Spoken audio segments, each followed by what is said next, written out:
Yeah, so this last season, last couple of weeks, we've been speaking on discipleship and what it looked like to be followers of Jesus and to imitate him in all we do, and then to get other people to follow us as we imitate him. And that's been our journey. So this morning, I want to ask you, don't put up your hand, but I want to lay a foundation by asking you a question. So I want you to seriously for yourself consider this question and in your own mind come up with an answer. Are you ready for a question? I want to ask myself, who of us are true disciples? Ask yourself that question. Am I a true disciple?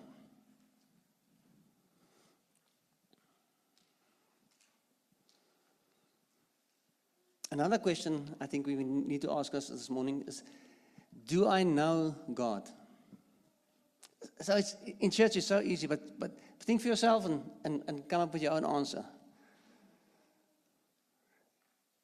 And then, do I really love God? That's a very important question. Do I really love God? And for all of these questions, am I a true disciple? How would I know? What will be when will I know that? Do I really know God? How would I know if I know God? What will be and if I say I love Jesus, or do I love Jesus, how would I know if I really love Jesus? So we're going to look at that this morning. And Shane had an amazing message last week where he spoke about also just following Jesus. He had the whole thing on John 15, which is amazing. Even if you haven't heard it, you were not here last Sunday, please go listen to it. So good. But the whole thing of remaining in Jesus and abiding in Jesus, and what does that look like and what does that mean? So I'm just going to go on the same theme, maybe from a different angle, and unpack it this morning a little bit better. I think one of the, it's good to just have different perspectives, different angles on the same thing until something is established in our lives. So how do I know if I'm a disciple? How do I know if I'm a follower? Would you like to know? Where should we go for an answer? To the Bible, that's also always a good place. It's also always a good answer. Or Jesus is a good answer. The questions in church, or the Bible, it's a good answer. Okay, John 15, verse 8. Shane shared this last week as well. By this my Father is glorified, that you bear much fruit, and so prove to be my disciples. So in the Amplified it reads, when you bear much fruit and prove yourselves to be my true disciples. So there's much more to it, but this one scripture says, how would I know if I'm a disciple, a true disciple? When I bear fruit. It's not just when I think it, it's when I bear fruit. So I'm only a true disciple if I bear fruit. And I can only bear fruit when I abide in him. When I remain in him. The same John 15. So how do I abide in him? How do I remain in him? Because we can have this Christianese language and we can come together, yes, we abide in Christ, we just remain in Christ. So how do I abide in him? So there's a perception which is true, but it's just half a truth. It's just one side of the coin. If to remain in him, to abide in him, is just to have lots of quiet time, lots of worship time. It's just, I'm going to just sit at his feet. That's part of it. That's amazing. But it's only half a truth. Half of the thing. So let's look at the Bible again. What does it look like on a practical level? How do I abide in him or remain in him? John 15 verse 10. If you keep my commandments, you will abide in my love, just as I have kept my Father's commandments and abide in his love. So this is the whole theme, is to be like Jesus. How did Jesus do it? How did he remain in God's love? How did he abide in the Father? By obeying, by keeping the commandments. So this is what I want to speak this morning. It seen Louise is here. Louise always asks for a title. I'm not good with titles, but if I have to give this sermon this morning a title, I would say Obedience, the Evidence of a True Disciple. I will know I'm a true disciple when I bear fruit. I can only bear fruit, the whole John 15, I'm not going to read through that, if I remain or abide in Him. I abide or remain in Him by obeying Him. So, and then Shane last week shared, I'm going to share the same scriptures, it's just so good. 1 John 2. 1 John 2. Okay, there it is. And we can be sure that we know Him if we obey His commandments. Remember the question in the beginning, how will I know if I know Him? And we can be sure that we know Him if we obey His commandments. If someone claims, I know God, but does not obey God's commandments, that person is a liar and is not living in the truth. But those who obey God's word truly show how completely they love Him. This is how we know we are living in Him. This is how we know that we abide in Him, that we are in Him. Those who say that they live in God should live their lives as Jesus did. So am I a follower of Christ? Am I a disciple? How would I know? When I bear fruit. How can I bear fruit? By remaining in Him. How do I remain in Him? By obeying Him. So, you guys know the love languages? Married couples, you should know that. So what is God's love language? Who doesn't know what love languages are? Wie weet nie. Everybody knows what it is. It's the way people express love or receive love. So what's God's love language? That's yours maybe. Johan was het gehoor. God's love language is obedience. It's obedience.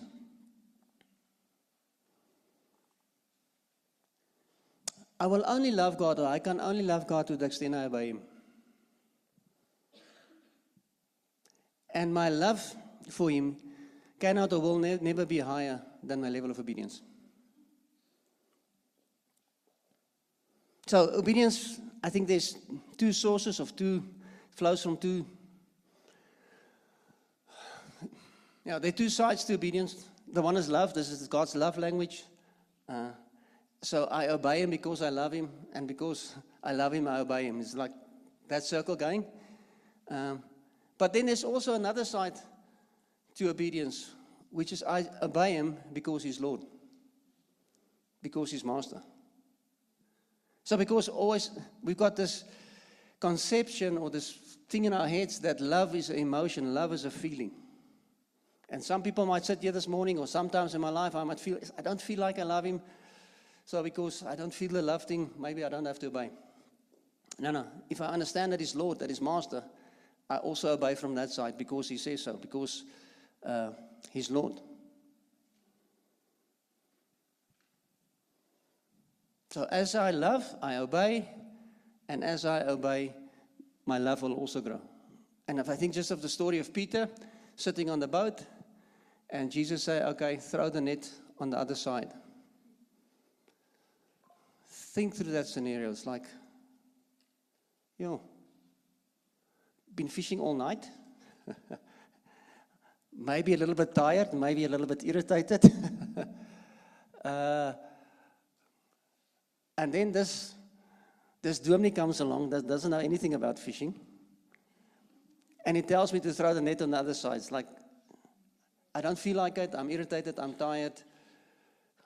It's a stupid suggestion. And what was his reply? Master, Lord, at your command, I will obey. I will do it. And what was the fruit of that? Except for all the fish. There was a love back to Jesus because of what He did. So sometimes it's just because He's Lord. Obedience reveals lordship. And Romans 6 speaks a lot on you are a slave of the one you obey. So that what you obey is your master. So if I obey only me and what I like and what I prefer, then who's the master? Me. And if I obey the Lord, then he's master. Luke 6 verse 46, why do you call me Lord, Lord, and do not what I tell you? It's impossible to call him Lord and not obey, because then he's not master.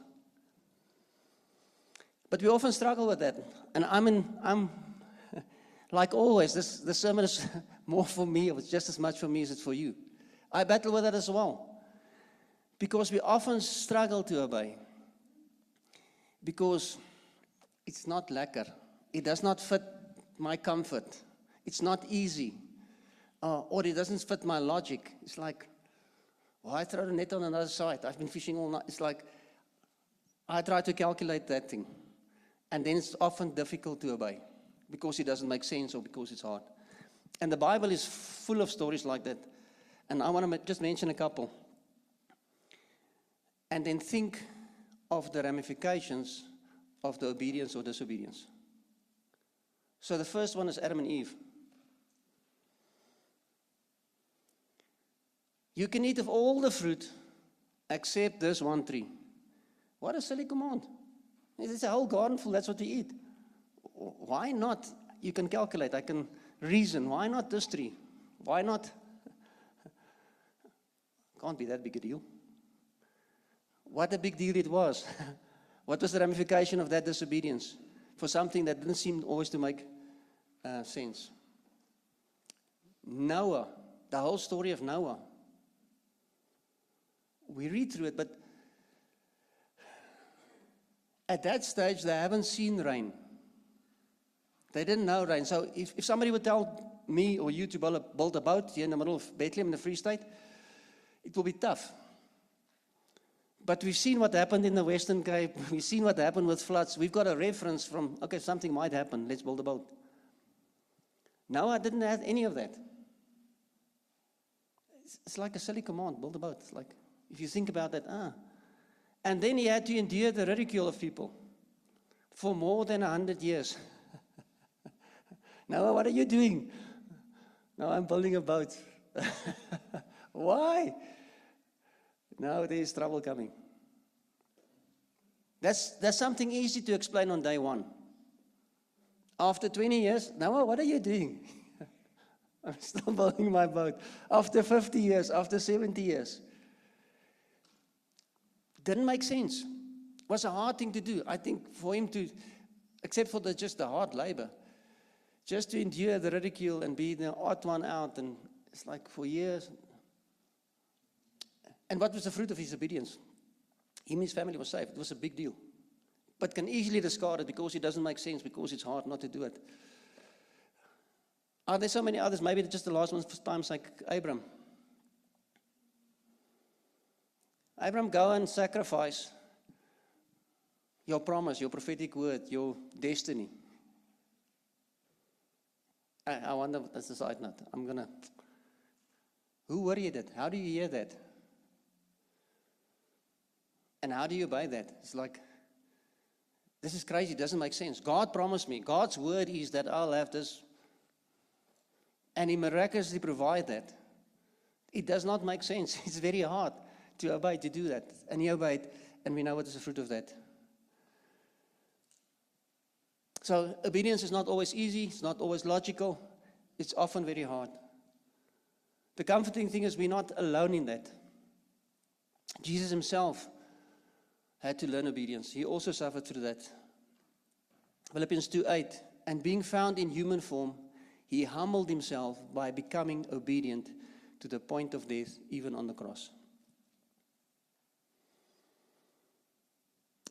So I'm trying to keep it short this morning. Shortish. But just, there's so much in this verse. He humbled himself by becoming obedient. One of the reasons why we struggle to be obedient is because we're not humble. That's why I do the calculation in my head. This can't be God. This does not make sense. It's too difficult. It's just pride. I'm going to do it my way. So it's a key thing, but I'm not going to focus on that this morning. He humbled himself. Then Hebrews 5 verse 8, although he was a son, he learned obedience through what he suffered.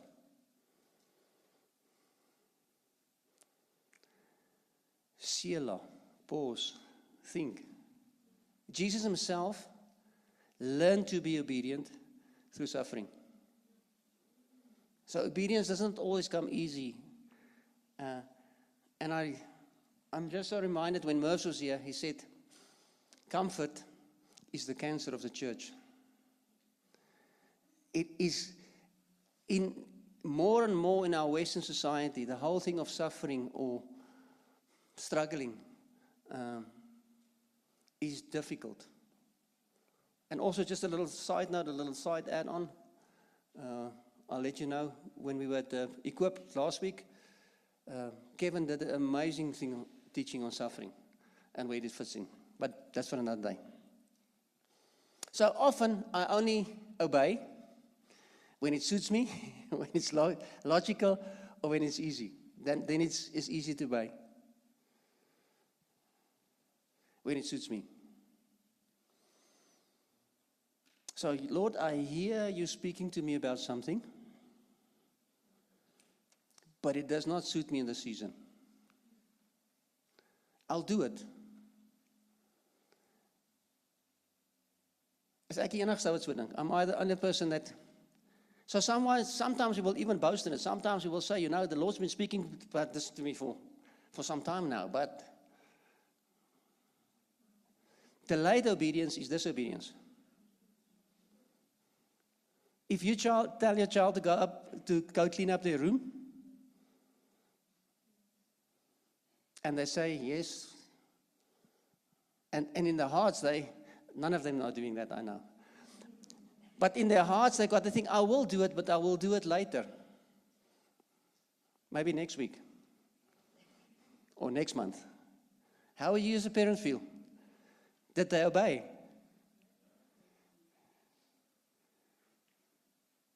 So I'm so aware preparing this. There's so many things in my life that the Lord speaking is like, oh, shucks, I haven't done it. Which means I'm disobedient in that regard. Jesus tells the story of the two sons. The father gives them, do you remember that story? Go and work in the field. The one immediately said yes, but he didn't do it. The one said no, but then he went and did it. Who was obedient? Obedience means actually you have to do it. Not just have to think, yeah, that's good. Yeah, Lord, yeah, that's amazing. Yes, sir. Yes, I will. But if I never do it, I don't obey. And then in our process, there's sometimes in my head, we don't want to obey, but because we're God-fearing, we say, no, I'm not going to obey, but I'll rather bring a sacrifice. You know? Like 1 Samuel 15, verse 22. And Samuel said, as the Lord has a great delight in burnt offerings as in sacrifice, as in obeying the voice of the Lord. Behold, to obey is better than sacrifice, and to listen than that of the fat of rams.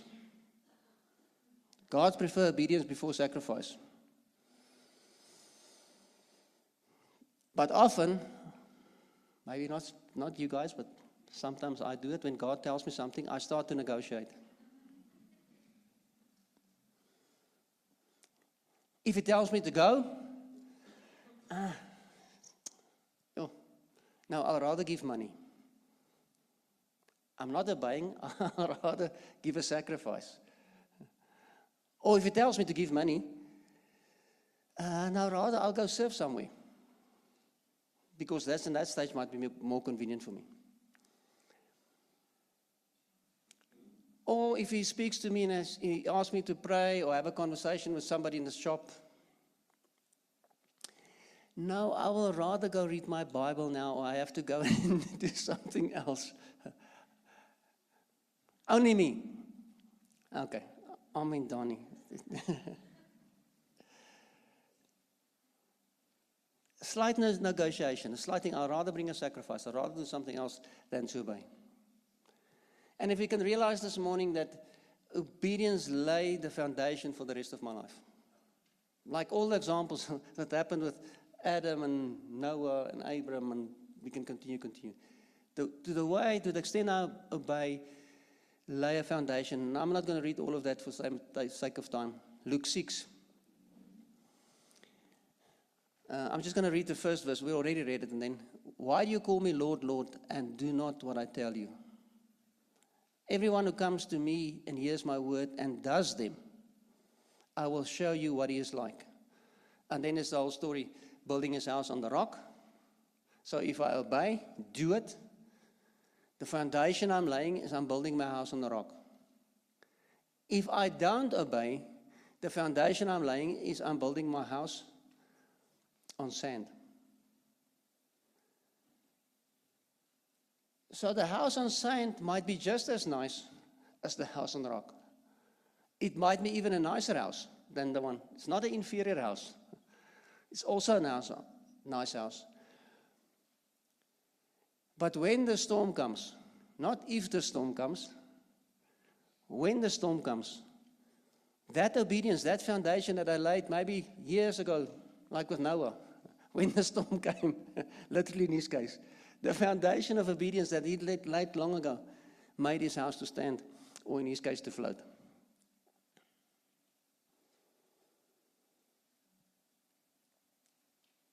So what do I need to obey?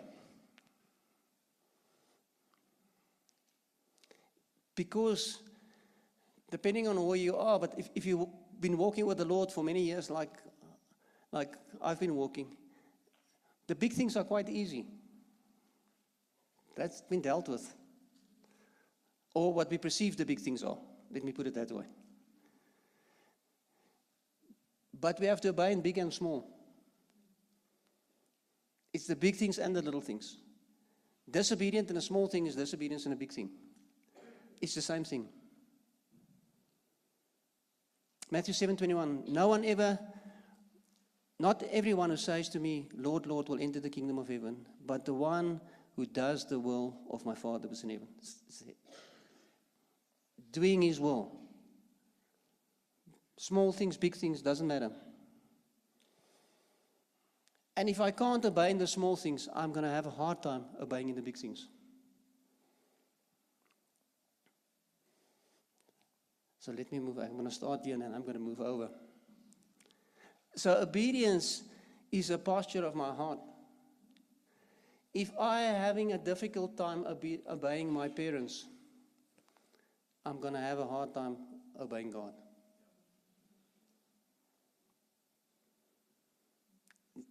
Obedience. It's not pick and choose.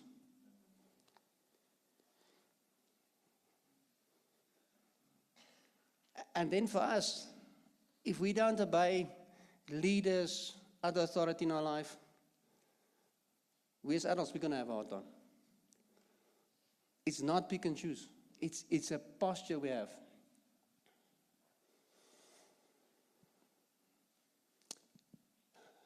So what are the small things? Maybe I'm just going to mention a couple things. There's so many more things. But as you said this morning, maybe the Lord has spoken to you about forgiving someone. Maybe there's something of just picking up and restoring a broken relationship. Just maybe make a phone call. Just maybe get in touch again. Maybe it's about sharing your faith. Maybe there's somebody the Lord's been asking you to share your faith with. Or to serve wherever He called you to serve. To give generously. Maybe the Lord's been speaking about ending a sinful habit. You know this thing is wrong. He's been speaking. It's just, do I obey or just do I disobey? Maybe it's picking up a spiritual habit. Maybe the Lord's been speaking to you to start something. Maybe something about your quiet time or prayer or fasting or anything else. Picking up a spiritual discipline. Maybe the Lord's been speaking about you just taking a step of faith in any area that's uncomfortable. Just trust me in that. Maybe the Lord's speaking to you about discipling somebody. Or speaking to the life. It's like, and on and on and on. Small little things. Do I obey or don't I obey?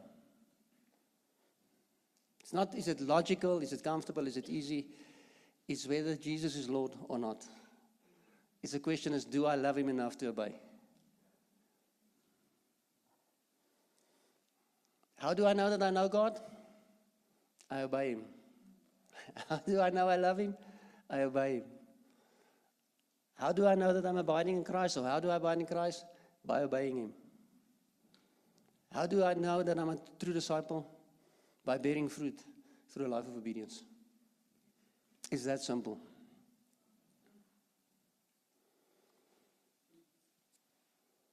And obedience is not something for one day when I'm mature. That's how I get mature. It's by obeying.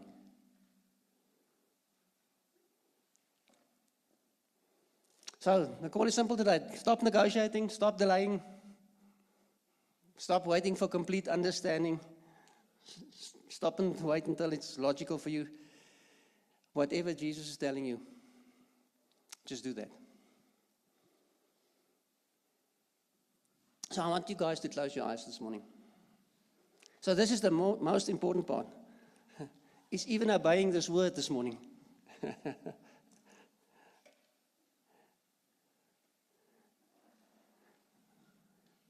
So we can have a sermon or worship or something and then just do nothing with it. But this morning I feel we need to respond like every other time.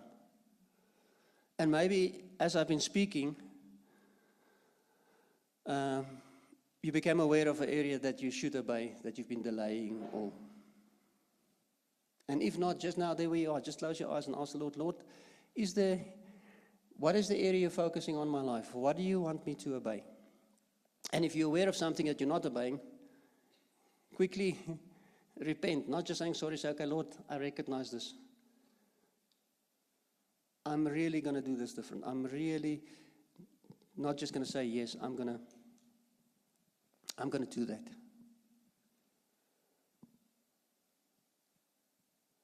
So, Lord, thank you this morning that our hearts are here to say, we really want to love you.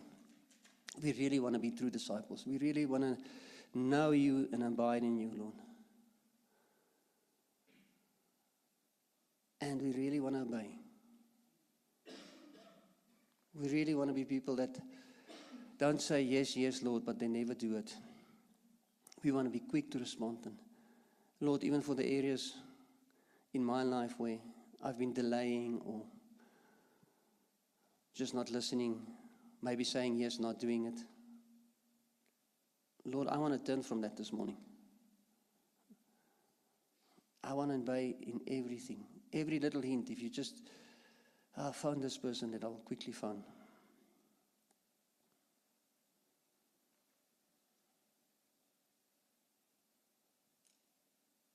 Lord, thank you for this privilege you have of being your children, your disciple, followers of you. And I pray that you'll come and help us at this place of need where we struggle to obey. We are willing, but thank you that there's also a grace in that. In Jesus' name. And then this morning, just as you keep your eyes closed,